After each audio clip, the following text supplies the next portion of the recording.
one of the questions that I'm being asked about the likelihood of creating a common federal government. And let me be clear, common meaning for the entire area that includes Gaza, the West Bank, and Israel, for the entire area.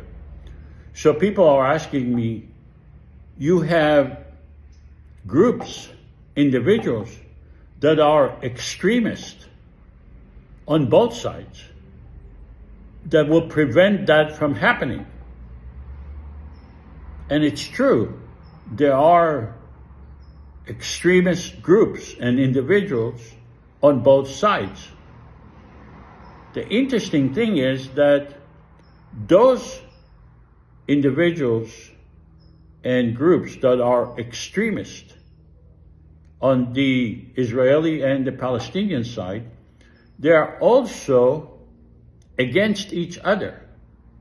They do not have common vision. They have opposite vision. What does that mean? That means that ideologically, they cannot unite.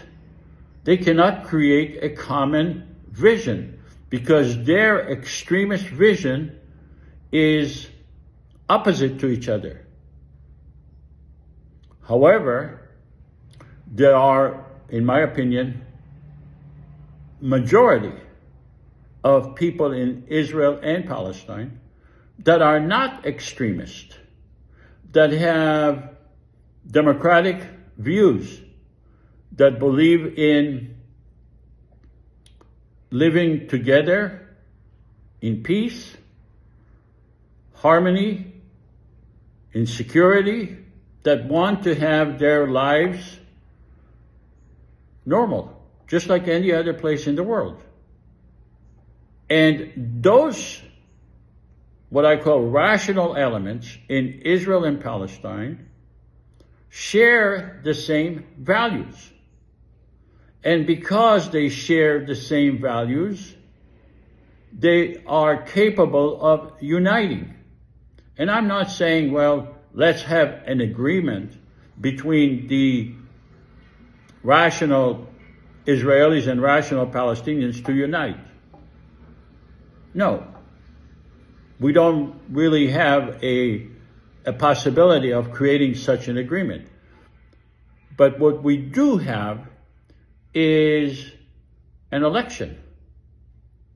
If we have an election, then the rational Israelis and rational Palestinians will share common values in the process of the elections. They will vote for parliament members and president and vice president who accept a reasonable constitution, who are willing to work for peace. And those rational elements, when they unite, they become a huge force. Right now, because of the concept of a Jewish state and a Palestinian state, the rational population is being separated. But the federal government, the election for the federal government, will put those rational elements, rational population, together in an election. Now, once the federal government is created, there's still going to be extremist individuals and extremist organizations on both sides. However, if we have a common federal government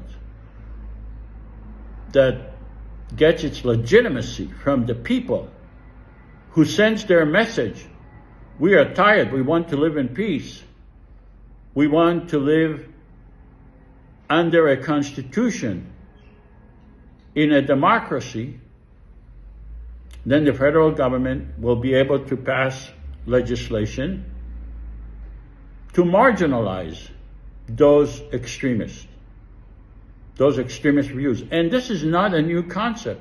In every federal government that has been created, in every country, there are extremist organizations, extremist groups. But once you have the federal government together in legitimacy, it is easier to marginalize, to neutralize those extremist individuals and groups. Thank you.